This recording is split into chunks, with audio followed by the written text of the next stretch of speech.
ನಮಸ್ಕಾರ, ಶುಭೋದಯ. ಚಂದನ ವಾಹಿನಿಯ ಅಂದದ ಬೆಳಗು ಕಾರ್ಯಕ್ರಮಕ್ಕೆ ನಲ್ಮೆಯ ವೀಕ್ಷಕರಿಗೆ ಆತ್ಮೀಯ ಸ್ವಾಗತ. ಪ್ರತಿಯೊಬ್ಬರಿಗೂ ಉತ್ತಮ ಆರೋಗ್ಯವನ್ನು ಪಡಿಬೇಕು ಅನ್ನೋ ಹಂಬಲ ಇದ್ದೇ ಇರುತ್ತೆ. ಇಂತಹ ಉತ್ತಮ ಆರೋಗ್ಯವನ್ನು ಪಡಿಬೇಕಾದ್ರೆ ಹಲವಾರು ಕಸರತ್ತುಗಳನ್ನ ಮಾಡಬೇಕಾಗುತ್ತೆ. ಇಂತಹ ಹಲವಾರು ಕಸರತ್ತುಗಳಲ್ಲಿ ಯೋಗ ಕೂಡ ಒಂದು. ಪ್ರತಿನಿತ್ಯ ಯೋಗವನ್ನು ಮಾಡೋದ್ರಿಂದ ನಮ್ಮ ಆರೋಗ್ಯ ಅಭಿವೃದ್ಧಿಗೊಳ್ಳುತ್ತೆ. ಇಂತಹ ಯೋಗ ಕ್ಷೇತ್ರದಲ್ಲಿ ಮಹತ್ತರ ಸಾಧನೆ ಮಾಡಿರ್ತಕ್ಕಂತಹ ಯೋಗಪಟು, ಭರತನಾಟ್ಯ ಕಲಾವಿದೆ ಹಾಗೂ ವೈದ್ಯರು ಆಗಿರ್ತಕ್ಕಂತಹ ಡಾಕ್ಟರ್ ಲತಾ ಶೇಖರ್ ಅವರು ಇಂದಿನ ಬೆಳಗು ಕಾರ್ಯಕ್ರಮದ ಅತಿಥಿ.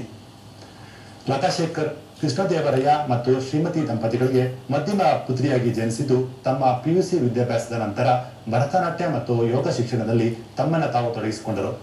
ಶಿವಮೊಗ್ಗೆಯ ಶ್ರೀ ಗೋಪಾಲಕೃಷ್ಣ ಎಂಬುವರ ಬಳಿ ಮೊದಲ ಬಾರಿಗೆ ಯೋಗ ಶಿಕ್ಷಣವನ್ನು ಪಡೆದ ಲತಾ ಶೇಖರ್ ಅವರು BA MS, bachelor of naturopathy, PG diploma in yoga ಮತ್ತು MSc ಯೋಗದಲ್ಲಿ ತರಬೇತಿಯನ್ನು ಪಡೆದುಕೊಂಡಿರುತ್ತಾರೆ. ಕಳೆದ 10 ವರ್ಷಗಳಿಂದ ಯೋಗ ಶಿಕ್ಷಕಿಯಾಗಿ ತಮ್ಮ ವೃತ್ತಿ ಜೀವನದಲ್ಲಿ ಅಪಾರ ಜ್ಞಾನವನ್ನು ಗಳಿಸಿಕೊಂಡಿರುತ್ತಾರೆ. ಲತಾ ಶೇಖರ್ ಅವರು ವಿದುಷಿ ಶಾರದಾಮಣಿಯವರಿಂದ ಭರತನಾಟ್ಯದ ಕಲಿಕೆಯನ್ನು ಪ್ರಾರಂಭಿಸಿ ಸದ್ಯ ವಿದ್ಯುತ್ತನ್ನು ಅಭ್ಯಾಸ ನಡೆಸುತ್ತಿದ್ದಾರೆ. ಅಲ್ಲದೆ ವಿದುಷಿ ಸರಸ್ವತಿಯವರಿಂದ ಕರ್ನಾಟಕ ಸಂಗೀತದ ಜೂನಿಯರ್ ಅನ್ನು ಮತ್ತು ನರಹರಿ ದೀಕ್ಷಿತ್ ಅವರಿಂದ ಲಘು ಸಂಗೀತವನ್ನ ಕಲಿತುಕೊಂಡಿದ್ದಾರೆ. ಇವರ ಸಾಧನೆಯನ್ನು ಮೆಚ್ಚಿ ಹಲವಾರು ಸಂಘ ಸಂಸ್ಥೆಗಳು ಇವರನ್ನ ಗೌರವಿಸಿ ಸನ್ಮಾನಿಸಿವೆ. ಬನ್ನಿ ಇವರನ್ನ ಕಾರ್ಯಕ್ರಮಕ್ಕೆ ಸ್ವಾಗತಿಸೋಣ. ನಮಸ್ಕಾರ ಮೇಡಮ್. ಇವತ್ತಿನ ಬೆಳಗು ನೇರ ಕಾರ್ಯಕ್ರಮಕ್ಕೆ ತಮಗೆ ಚಂದ್ರವಾಹಿನಿ ಪರವಾಗಿ, ನಮ್ಮ ವೀಕ್ಷಕರ ಪರವಾಗಿ ತುಂಬ ಹೃದಯದ ಸ್ವಾಗತವನ್ನು ಕೊಡ್ತಾ ಇದ್ದೀನಿ. Thank you madam. ಮೊದಲನೇದಾಗಿ ಪ್ರತಿಯೊಬ್ಬ ಮನುಷ್ಯನಿಗೂ ಕೂಡ ನಾವು ಉತ್ತಮ ಆರೋಗ್ಯವನ್ನು ಪಡಿಬೇಕು, ನಾವು ಬಹಳ ಆರೋಗ್ಯಕರವಾಗಿರ್ಬೇಕು ಅನ್ನೋ ಆಸೆ ಇದ್ದೇ ಇರುತ್ತೆ. ಆದ್ರೆ ಅದು ಜೀವನ ಶೈಲಿ ಬಹಳ ಮಹತ್ತರ ಪಾತ್ರವನ್ನು ವಹಿಸುತ್ತೆ. ಹಾಗಾದ್ರೆ ಒಬ್ಬ ಮನುಷ್ಯನ ಜೀವನ ಶೈಲಿ ಹೇಗಿದ್ರೆ ಒಳ್ಳೆಯದು ಅಂತ ಹೇಳ್ತೀರಾ ಮೇಡಮ್? ಖಂಡಿತವಾಗಿ ಇವಾಗಿನ ಲೈಫ್ ಸ್ಟೈಲ್ ಅನ್ನೋದನ್ನ ನಾವು ಖಂಡಿತವಾಗಿ ಚೇಂಜ್ ಮಾಡ್ಕೊಳ್ಳೇಬೇಕಾಗಿದೆ. ಯಾಕೆಂತಂದ್ರೆ ಎಲ್ಲರ ಜೀವನದಲ್ಲೂ ಒಂದು ಒತ್ತಡ, ಸ್ಟ್ರೆಸ್ ಅನ್ನೋದು ತುಂಬ ಕಾಮನ್ ಆಗಿದೆ. 90% of the disease psychosomatic disorder ಇಂದ ಬರುವಂಥದ್ದು, ಅಂದ್ರೆ ನಮ್ಮ ಮನಸ್ಸಿಗೆ ಸಂಬಂಧಪಟ್ಟ ತೊಂದರೆಗಳಿಂದ ಬರುವಂಥದ್ದು. ಸೊ ಇದನ್ನ ಸರಿ ಮಾಡಿಕೊಳ್ಳಲು ಯೋಗ, ಪ್ರಾಣಾಯಾಮ ಮತ್ತು ಮೆಡಿಟೇಷನ್, ಅಕ್ಯುಪ್ರೆಷರ್, ಈ ರೀತಿ ಬೇಕಾದಷ್ಟು ಪದ್ಧತಿಗಳಿದೆ. ಅದರಿಂದ ನಾವು ನಮ್ಮ ಜೀವನ ಶೈಲಿಯನ್ನ ಸ್ವಲ್ಪ ಬದಲಾಯಿಸ್ಕೊಂಡು, ಅದ್ರ ಜೊತೆಗೆ ಡಯಟ್ ಅನ್ನೋದು ತುಂಬ ಇಂಪಾರ್ಟೆಂಟ್. ಈಗ ಫಾಸ್ಟ್ ಫುಡ್ ಅಂತ ಎಲ್ಲ ಕಡೆನೂ ಬೇಗ ನಿಮಗೆ ಅರ್ಜೆಂಟಲ್ಲಿ ಏನಿದ್ರು ಅದನ್ನು ತಿನ್ನೋವಂಥದ್ದು, ಕೆಮಿಕಲ್ ಯೂಸ್ ಮಾಡೋವಂಥದ್ದು, ಇದನ್ನೆಲ್ಲ ಅವಾಯ್ಡ್ ಮಾಡಿ ನ್ಯಾಚುರಲ್ ಆಗಿ ಸಿಗೋವಂಥ ಆಹಾರ ಪದ್ಧತಿಯನ್ನು ರೂಢಿಸ್ಕೊಂಡ್ರೆ ಖಂಡಿತವಾಗಿ ಅವರು ಉತ್ತಮವಾದ ಆರೋಗ್ಯನ ಪಡ್ಕೋಬಹುದು. ಅಂದ್ರೆ ನೈಸರ್ಗಿಕವಾಗಿ ಸಿಗ್ತಕ್ಕಂಥ ವಸ್ತುಗಳನ್ನ ಬಳಸಿ ನಾವು ಆಹಾರವನ್ನು ತಯಾರು ಮಾಡ್ಕೋಬೇಕು ಅಂತ ಹೇಳಿ. ಹೌದು. ಹಾಗೇನೆ ಮೇಡಮ್, ಯೋಗದ ಪಾತ್ರ ಏನು ಅಂತ, ಯಾಕೆಂದ್ರೆ ನಾ ಅವಾಗ ಹೇಳ್ತಾ ಇದ್ದೆ, ಆರೋಗ್ಯಕ್ಕೆ ಉತ್ತಮ ಒಂದು ಯೋಗ ಇದ್ರೆ ಉತ್ತಮ ಆರೋಗ್ಯ ಸೃಷ್ಟಿಯಾಗುತ್ತೆ ಅಂತ ಹೇಳ್ತಾ ಇದ್ದು. ಹಾಗಾದ್ರೆ ಆರೋಗ್ಯ ದೃಷ್ಟಿಯಿಂದ ಯೋಗದ ಪಾತ್ರ ಏನು ಅಂತ? ಆರೋಗ್ಯ ದೃಷ್ಟಿಯಲ್ಲಿ ಯೋಗ ತುಂಬಾ ಅತ್ಯವಶ್ಯಕವಾಗಿದೆ. ನಾವು ದಿನನಿತ್ಯ ನಮ್ಮ ಜೀವನದಲ್ಲಿ ಸ್ನಾನ ಮಾಡುವಂಥದ್ದು, ತಲೆ ಬಾಚ್ಕೊಳ್ಳೋದು, ಈ ರೀತಿ ಎಲ್ಲದನ್ನು ಹೇಗೆ ಮಾಡ್ತೀವೋ ಅದೇ ರೀತಿ ಯೋಗ ಕೂಡ ದಿನದಲ್ಲಿ ಅರ್ಧ ಗಂಟೆ ಅವರು ಯೋಗಕ್ಕಾಗಿ ತಮ್ಮ ಸಮಯವನ್ನು ಮೀಸಲಾಗಿಡ್ಬೇಕು. ಆಧ್ಯಾತ್ಮಿಕವಾಗಿ, ದೈಹಿಕವಾಗಿ, ಮಾನಸಿಕವಾಗಿ ಅವರು ಬೆಳವಣಿಗೆಯನ್ನು ಹೊಂದಬೇಕು ಅಂತಂದ್ರೆ ಎಲ್ಲ ರೀತಿಯಲ್ಲೂ ಅವರ ಒಂದು ಸ್ಟ್ಯಾಂಡರ್ಡ್ ಆಗಿ ಒಂದು ಆರೋಗ್ಯಕರವಾದ ಜೀವನವನ್ನ ನಡೆಸ್ಕೋಬೇಕು ಅಂತಂದ್ರೆ ಯೋಗ ತುಂಬಾ ಮುಖ್ಯವಾದದ್ದು. ಅದಕ್ಕೋಸ್ಕರ ಪತಂಜಲಿ ಮುನಿಯವರು ಸ್ಥಿರಂ ಸುಖಂ ಆಸನಂ, ಯೋಗ ಚಿತ್ತವೃತ್ತಿ ನಿರೋಧ, ಈ ರೀತಿ ತಮ್ಮ ಸೂತ್ರಗಳಲ್ಲಿ ತಿಳಿಸ್ಕೊಟ್ಟಿದ್ದಾರೆ.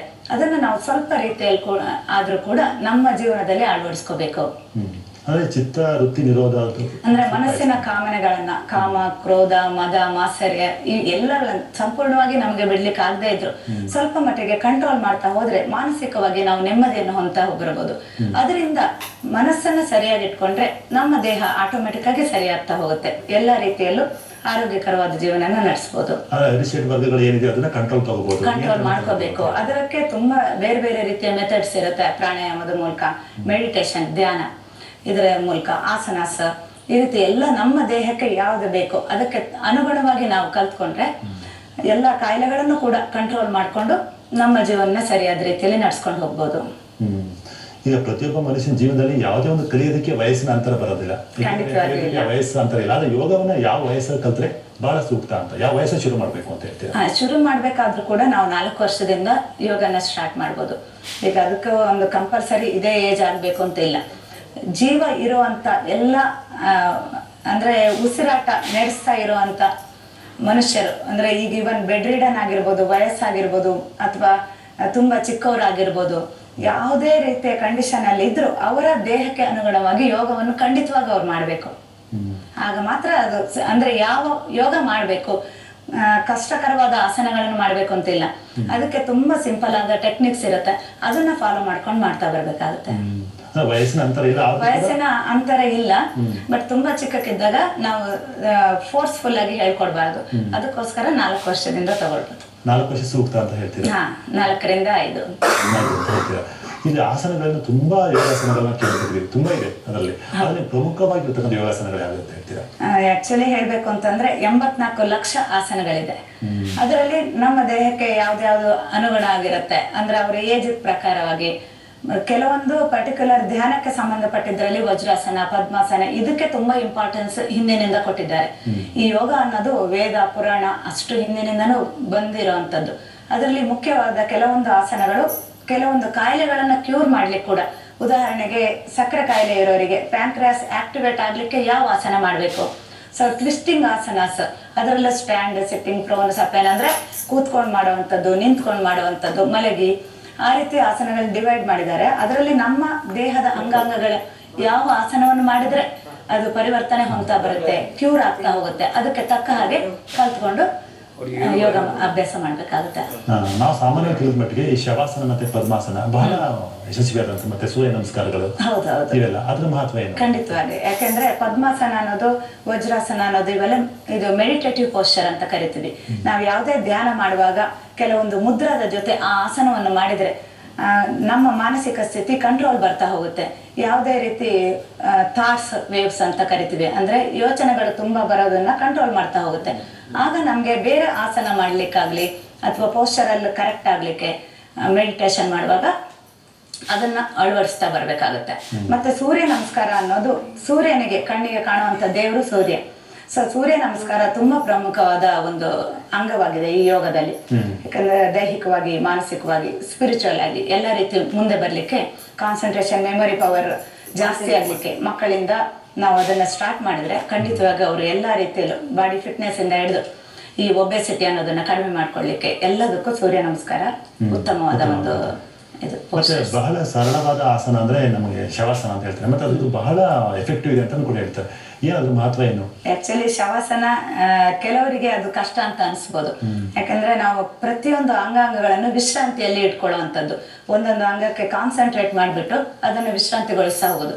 ಈ ರೀತಿ ಮಾಡೋದ್ರಿಂದ ನಮ್ಮ ಮನಸ್ಸು ಮತ್ತು ದೇಹ ಎರಡು ಕಂಪ್ಲೀಟ್ ಆಗಿ ಶಾಂತವಾಗಿ, ಪ್ರಶಾಂತವಾಗಿ ನಮ್ಮ ನರ್ವಸ್ ಸಿಸ್ಟಮ್ ನ ಅದು ಕಾಮ್ ಡೌನ್ ಮಾಡ್ತಾ ಹೋಗುತ್ತೆ. ಸೊ ಎಲ್ಲಾ ರೀತಿಯ ಸ್ಟ್ರೆಸ್ ಅನ್ನ ಕಡಿಮೆ ಮಾಡ್ಕೊಳ್ಳಿಕ್ಕೆ ನೀವು ಒಂದು ಸಲ ಶವಾಸನ ಹಾಕಿದ್ರೆ 3 ರಿಂದ 4 ಗಂಟೆ ನಿದ್ದೆ ಮಾಡಿದಾಗ ನಮ್ಮ ದೇಹಕ್ಕೆ ಅಥವಾ ಮನಸ್ಸಿಗೆ ಯಾವ ರೀತಿ ನಮ್ಮ ನೆಮ್ಮದಿ ಸಿಗುತ್ತೋ ಆ ರೀತಿ ಅದನ್ನ ಮಾಡ್ತಾ ಹೋಗ್ಬೋದು. ಬಹಳ ಮಹತ್ವ ಇದೆ ಇದಕ್ಕೆ. ಹೌದು, ಖಂಡಿತವಾಗಿ.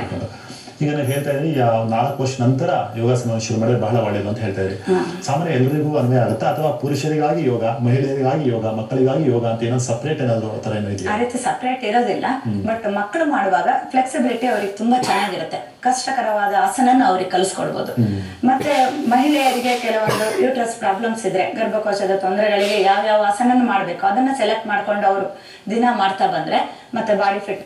ಜೆಂಟ್ಸಿಗೆ ಅವರ ಸ್ಟ್ರೆಂತ್ ಜಾಸ್ತಿ ಆಗ್ಲಿಕ್ಕೆ ಅಥವಾ ಅವ್ರಿಗೆ ಏನಾದ್ರು ಕೆಲವೊಂದು ಹೆಲ್ತ್ ಪ್ರಾಬ್ಲಮ್ ಇದ್ರೆ, ಸ್ಟ್ರೆಸ್ ಅನ್ನೋದು ಅವ್ರಿಗೆ ಜಾಸ್ತಿ ಇರುತ್ತೆ, ಅಂತವ್ರಿಗೆ ನಾವು ಸೆಲೆಕ್ಟ್ ಮಾಡ್ಕೊಂಡು ಆಸನ ಕಲಿಸ್ತಾ ಬರ್ಬೋದು. ಎಲ್ಲಾ ಆಸನಗಳು ಎಲ್ರಿಗೂ ಸೂಕ್ತ ಅಲ್ಲ ಅಂತ ಹೇಳ್ತೀರಾ?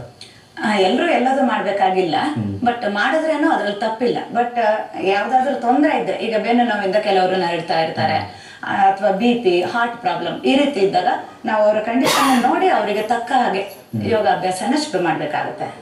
ಆದ್ರೆ ಮಹಿಳೆಯರು ಒಂದು ಸಮಸ್ಯೆಗಳನ್ನ ಹೇಳ್ತಿರೋದು, ಸಾಮಾನ್ಯವಾಗಿ ಯೋಗ ಮಾಡ್ಬೇಕಾದ್ರೆ ನಾವು ಯಾವ ಟೈಮಲ್ಲಿ ಮಾಡಬಾರ್ದು, ಈಗ ಅವರು ಗರ್ಭಿಣಿ ಆಗಿರ್ಬೇಕಾದ್ರೆ ಆಗಿರ್ಬೋದು, ಇಲ್ಲ ಋತುಚಕ್ರ ಸಂದರ್ಭದಲ್ಲಿ ಯಾವ ಸಮಯದಲ್ಲಿ ಮಾಡಬಾರ್ದು ಅಂತ ಹೇಳ್ತೀವಿ. ಅಂತ ಟೈಮಲ್ಲಿ ಕೂಡ ಕೆಲವೊಂದು ಪರ್ಟಿಕ್ಯುಲರ್ ಆಸನ ಮಾಡ್ಬೋದು.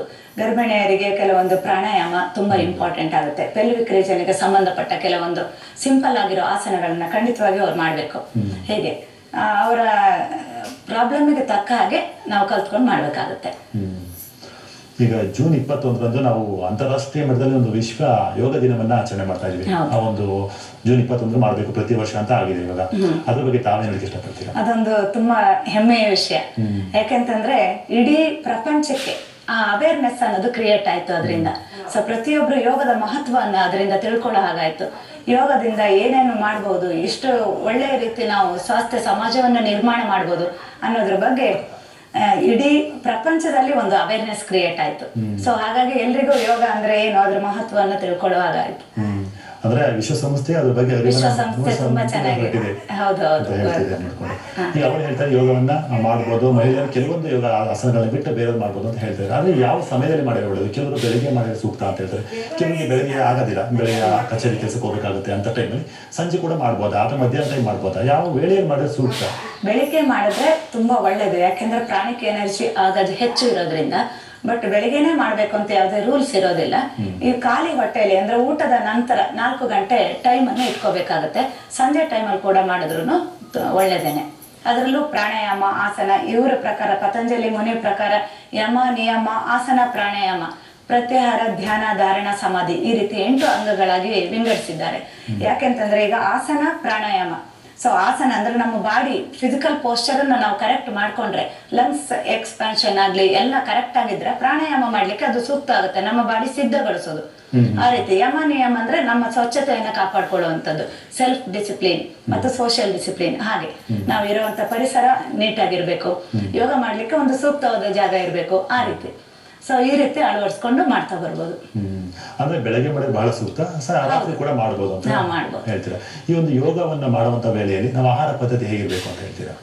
ಆಹಾರ ಪದ್ಧತಿಯಲ್ಲಿ ರಾಜಸಿಕ, ತಾಮಸಿಕ ಮತ್ತು ಸಾತ್ವಿಕ ಆಹಾರ ಪದ್ಧತಿ ಅಂತ ಇರುತ್ತೆ. ಅದರಲ್ಲಿ ಯೋಗಿಗಳಿಗೆ ಅಂದ್ರೆ ಎಲ್ರಿಗೂ ಸಾತ್ವಿಕ ಆಹಾರ ಅನ್ನೋದು ತುಂಬಾ ಒಳ್ಳೆ ಆಹಾರ. ಯಾಕೆಂತಂದ್ರೆ ವೆಜಿಟೇಬಲ್ ಜಾಸ್ತಿ ಯೂಸ್ ಮಾಡುವಂಥದ್ದು, ನಟ್ಸ್ ಆಗಿರ್ಬೋದು ಅಥವಾ ತರಕಾರಿ, ಹಣ್ಣುಗಳಲ್ಲಿ ಹೆಚ್ಚು ಪೌಷ್ಟಿಕಾಂಶ ಸಿಗೋದ್ರಿಂದ ಅದನ್ನ ಜಾಸ್ತಿ ನಾವು ಕನ್ಸ್ಯೂಮ್ ಮಾಡಿದ್ರೆ, ತುಂಬಾ ನಿಮ್ಗೆ ಅದನ್ನ ತಿನ್ಬೇಡಿ, ರಿಸ್ಟ್ರಿಕ್ಷನ್ ಮಾಡಿದ್ರೆ ಜನ ಅದಕ್ಕೆ ಒಪ್ಪೋದಿಲ್ಲ.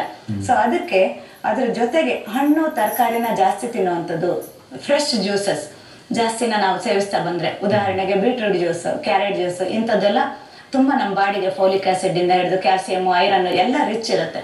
ಸೊ ಅದನ್ನ ನಾವು ಹೆಚ್ಚು ಬಳಸ್ತಾ ಹೋದ್ರೆ ಖಂಡಿತವಾಗೂ ನಾವು ಎಲ್ಲ ರೀತಿಲೂ ಆರೋಗ್ಯನ ಕಾಪಾಡ್ಕೋಬಹುದು.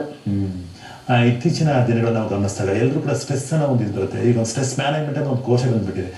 ಸ್ಟ್ರೆಸ್ ನ ಕಮ್ಮಿ ಮಾಡೋ ನಿಟ್ಟಿನಲ್ಲಿ ಯೋಗ ಯಾವ ರೀತಿ ಹೆಲ್ಪ್ ಆಗುತ್ತೆ? ಖಂಡಿತವಾಗೂ ಹೆಲ್ಪ್ ಮಾಡುತ್ತೆ. ಯಾಕಂತಂದ್ರೆ ಕೆಲವೊಂದು ಪರ್ಟಿಕ್ಯುಲರ್ ಪ್ರಾಣಾಯಾಮ ಮಾಡೋದ್ರಿಂದ ಅದು ವೈಟಲ್ ಎನರ್ಜಿ, ಪ್ರಾಣ ಅಂದ್ರೆ ವೈಟಲ್ ಎನರ್ಜಿ, ಆಯಾಮ ಅಂದ್ರೆ ಎಕ್ಸ್ಪ್ಯಾನ್ಷನ್.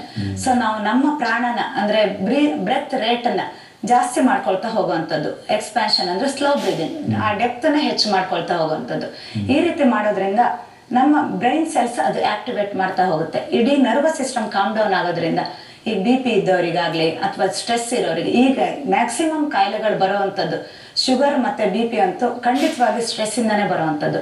ಆಗ ನಮ್ಮ ಬ್ಲಡ್ ಅಲ್ಲಿ ಗ್ಲೂಕೋಸ್ ಲೆವೆಲ್ ಜಾಸ್ತಿ ಆಗುತ್ತೆ, ಆಗ BP ಶುಗರ್ ಜಾಸ್ತಿ ಆಗುತ್ತೆ, ಅಥವಾ ಸ್ಟ್ರೆಸ್ ತುಂಬಾ ಆದಾಗ ಹೈ BP ಜಾಸ್ತಿ ಆಗುವಂಥದ್ದು. ಸೊ ಅದನ್ನ ಕಂಟ್ರೋಲ್ ಮಾಡ್ಲಿಕ್ಕೆ ಪ್ರಾಣಾಯಾಮ ಮತ್ತು ಮೆಡಿಟೇಷನ್ ಮತ್ತೆ ಕೆಲವೊಂದು ಪರ್ಟಿಕ್ಯುಲರ್ ಪೋಸ್ಚರ್ ಕೂಡ. ಸೊ ಅದನ್ನು ಮಾಡಿದಾಗ ಸೆಲ್ಫ್ ಹೀಲಿಂಗ್ ಟೆಕ್ನಿಕ್ ಅಂತ ಕರಿತೀವಿ. ನಮ್ಮ ಒಂದು ಇಡೀ ನಮ್ಮ ಬಾಡಿನ ನಾವು ಒಂದು ಕಂಟ್ರೋಲ್ ಅಲ್ಲಿ ಇಡುವಂಥದ್ದು.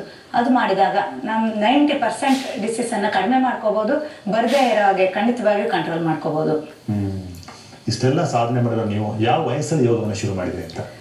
ಆಕ್ಚುಲಿ ನಾನು ಚಿಕ್ಕಂದಿಂದ ಯಾವ್ದಾದ್ರು ಒಂದು ಅಚೀವ್ ಮಾಡ್ಬೇಕು ಅಂತ ಮನಸ್ಸಲ್ಲಿ ತುಂಬಾ ಇತ್ತು. ಬಟ್ ಅದಕ್ಕೆ ನಾವು ಹಳ್ಳಿಯಲ್ಲಿ ಬೆಳೆದು ಇದ್ ಮಾಡಿದ್ರಿಂದ ಸೆಕೆಂಡ್ PUC ಅವರಿಗೆ ಏನು ಯಾವ್ದೇ ರೀತಿ ಒಂದು ಓದೋದ್ ಬಿಟ್ಟು ಬೇರೆ ಏನು ಮಾಡ್ಲಿಕ್ಕೆ ಆಗಿರ್ಲಿಲ್ಲ.